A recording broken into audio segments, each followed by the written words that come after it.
Do you ever wonder if your young athlete or high school athlete is dealing with soreness or maybe just pain? Do you ever wonder if they don't know the difference?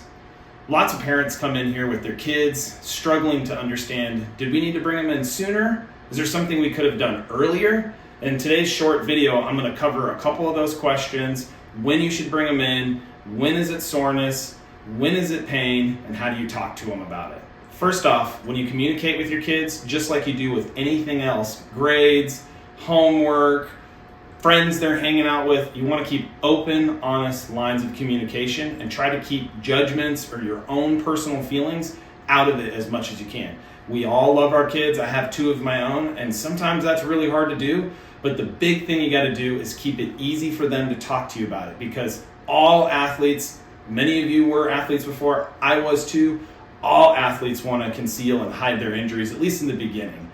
Mostly because they don't want to have any fear of letting people down. Maybe they've got a coach or a parent that they look up to. Maybe they have their own big dreams to look up to. Or there's a big event coming up, especially in the middle of the summer with my baseball players, where they've got events all over the country and they don't want to miss going on that trip. So big thing is that they don't feel judged when they come to talk to you.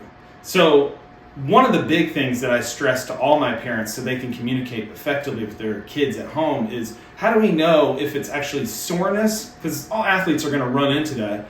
Or how do we know if it's just, a naggy injury, something that's brewing into a painful spot? The obvious ones are easy. You twist your ankle, you pull a hamstring, they come up lame, you see it in a game. But we're talking about the things that are just slowly growing and festering over time. Soreness, as most of us know when we go work out in the gym, is big and broad. You would never go do a bunch of bench press, wake up the next day and say, man, I'm sore right here.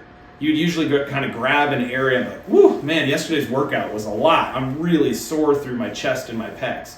Or same thing with your quads from doing squats. You would never just point and say, hey, I'm sore right here, right? So if your athlete is telling you, hey, mom, I think I've got something going on, dad, I got something going on, and they're pointing to a spot, that's probably an indicator that something is going on, versus, yeah, my arm has been bugging me, and maybe they're just sore. And then you gotta start thinking about timeline too. Is this the beginning of the season? Did we have an uptick in volume? Is there something that could be driving some of the soreness? And maybe we're just needing to educate them on, yeah, that is soreness, that's normal, that's gonna go away in a day or two, or this is something we need to pay attention to, it's probably a painful condition.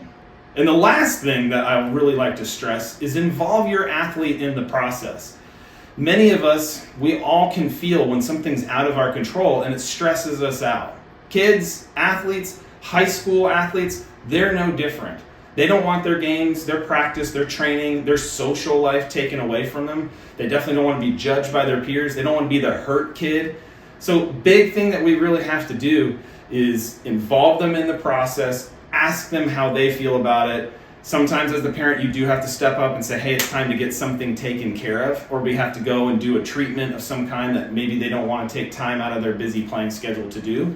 But generally speaking, we all like to be involved in any decision, whether you're an adult or a kid. We want to be involved in the process. So involve your athletes. Keep that line of communication open. Educate them on, is it pain, is it soreness? And then involve them in the discussion and how we go about managing it, treating it, and remove some of those boogeymen in the closet where we might be afraid of missing an event or a tournament.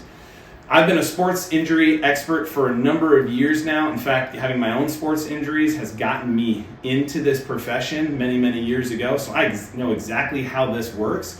So if one of your athletes or even you as a parent are struggling with something, maybe it's time to get it taken care of.